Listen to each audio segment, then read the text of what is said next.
नमस्कार. प्रश्नोत्तरांच्या पुढच्या व्हिडिओत आपलं स्वागत आहे.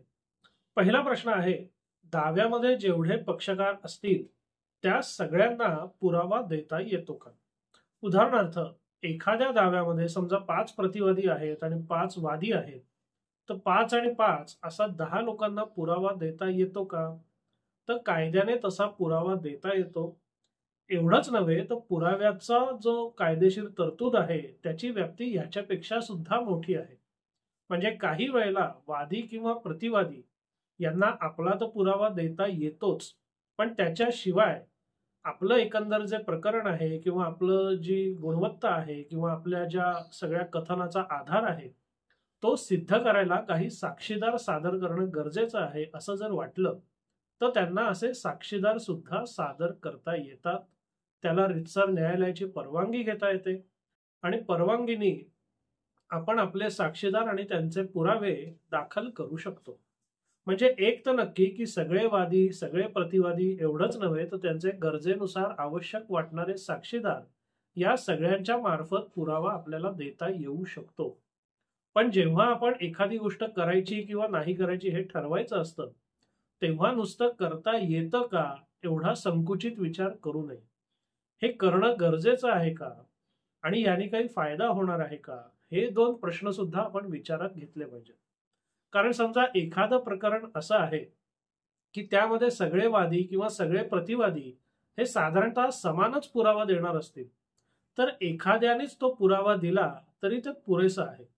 कारण तुमचा एकंदर दावा किंवा एकंदर प्रकरण त्यात तुम्ही मांडत असलेली बाजू ही जर एकानेच न्यायालयापुढे मांडली, सगळे कागदपत्र सादर केले, साक्ष दिली आणि तेवढ्यापुरतं ते प्रकरण जर संपत असेल तर उगीच करता येतं म्हणून एकामागे एक सगळ्यांचे पुरावे द्यायचे, त्याच्याबरोबर अजून साक्षीदार आणायचे, याची काही गरज नाही. म्हणजे तुम्हाला करता येतं म्हणून करू नका, तर तुम्हाला करायची गरज आहे का याबाबत आपले वकील किंवा कायदेशीर सल्लागार यांचं मार्गदर्शन घ्या. आणि गरज असेल तर सगळ्यांनी पुरावे द्या, गरज असेल तर अजून साक्षीदार सुद्धा समोर आणा. पण गरज नसेल तर एवढं करू नका, कारण त्यांनी त्या दाव्याचा जो कालावधी आहे तो उगीच वाढत जातो. पुढचा प्रश्न आहे, एखाद्या व्यक्तीला 50 वर्षानंतर एखाद्या गोष्टीत किंवा मालमत्तेत हक्क मागता येतो का? आता हक्क किती वर्षांनी मागितला जातोय हे तसं गौण आहे, त्याला विशेष महत्व नाही. तर हक्क मागण्याला जी मुदत आहे त्या मुदतीच्या आत हक्क मागितला जातोय किंवा नाही हे महत्वाचं आहे.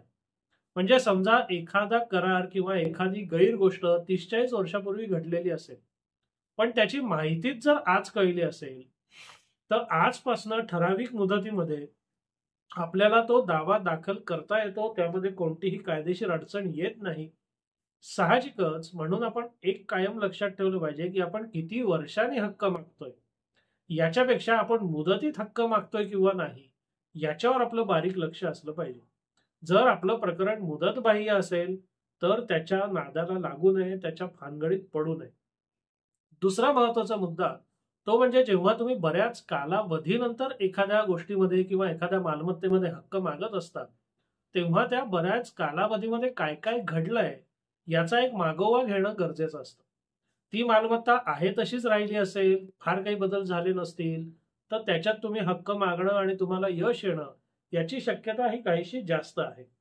पण समजा या मधला जो कालावधी लोटलाय त्यामध्ये अनेक गोष्टी घडल्या असतील, हस्तांतरण, करार, खरेदी विक्री असं जर एकामागून एक झालं असेल तर त्या सगळ्याला आव्हान देणं, त्या सगळ्या आव्हानामध्ये यश येणं आणि आपले हक्क पुनर्स्थापित करणं हे काहीसं कठीण आहे.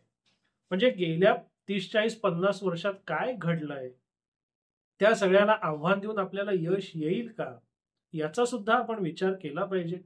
आणि गरजेप्रमाणे आपले वकील किंवा कायदेशीर सल्लागार यांचं याच्यात प्रामाणिक मत घ्या. आणि मगच फार कालावधीनंतर आपण जर दाद मागत असू तर ती दाद मागावी का, त्यात आपल्याला यश येईल का, या सगळ्याचा सारासार विचार करून मगच अंतिम निर्णय घ्या. पुढचा प्रश्न आहे, फेरफाराची नोटीस ही कोणाला दिली जाते? आता फेरफार म्हणजे काय, तर जेव्हा कोणत्याही सातबारामध्ये बदल करण्यात येतो त्याच्याकरता जी नोंद करण्यात येते त्याला म्हणतात फेरफार. सर्वसाधारण नियमानुसार कोणत्याही सातबारा करता जेव्हा नवीन फेरफार मंजूर करतात तेव्हा त्या सातबारावर त्या दिवशी ज्या लोकांच्या नोंदी असतात किंवा त्या मालमत्तेमध्ये ज्या लोकांचे हक्क किंवा अधिकार आहेत असं मानण्याला काही आधार असतो, त्या सगळ्या लोकांना या फेरफाराची नोटीस देणं, फेरफाराची नोटीस मिळणं हे आवश्यक किंबहुना बंधनकारक आहे. मात्र काही वेळेला अशा नोटिसा सगळ्यांपर्यंत पोहोचत नाहीत आणि त्याचा फायदा घेऊन ज्या लोकांपर्यंत या नोटिसेस पोहोचलेल्या नाहीयेत त्यांना त्या फेरफाराला आव्हान देता येऊ शकतं. म्हणजे थोडक्यात सांगायचं झालं तर फेरफार करण्याकरता फेरफार करायच्या दिवशी सातबारावर जेवढे लोक आहेत, जेवढ्या लोकांची नावं किंवा नोंदी आहेत, त्या सगळ्या लोकांना नोटीस देणं बंधनकारक आहे. आणि त्यांना जर नोटीस दिली नाही तर ती एक थोडीशी तांत्रिक त्रुटी ठरू शकते आणि त्याच्याच आधारावर त्या फेरफाराला आव्हान देता येऊन त्याच्यात यश मिळू शकतं. अर्थात ती एकच त्रुटी असेल तर तेवढ्याच आधारावर आपल्याला यश मिळेलच याची खात्री नाही. कारण तो फेरफार कसला आहे, काय स्वरूपाचा आहे, कुठल्या नोंदणीकृत कराराची नोंद घेणारा आहे का, या सगळ्या गोष्टींचा सुद्धा आपल्याला विचार करायला लागतो. कारण जसं आपण पहिल्या प्रश्नात बघितलं तसं नुसतं करता येतं म्हणून गोष्ट करायची नसते.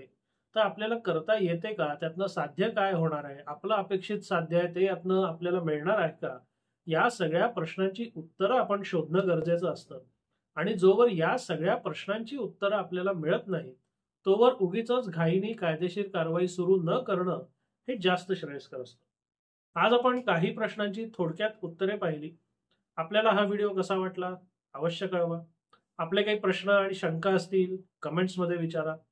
माझ्या ऑफिसला संपर्क करायचा असेल तर त्याच्याकरता व्हॉट्सॲप क्रमांक या व्हिडिओच्या डिस्क्रिप्शनमध्ये दिलेला आहे, तिथे आपण संपर्क करू शकता. धन्यवाद.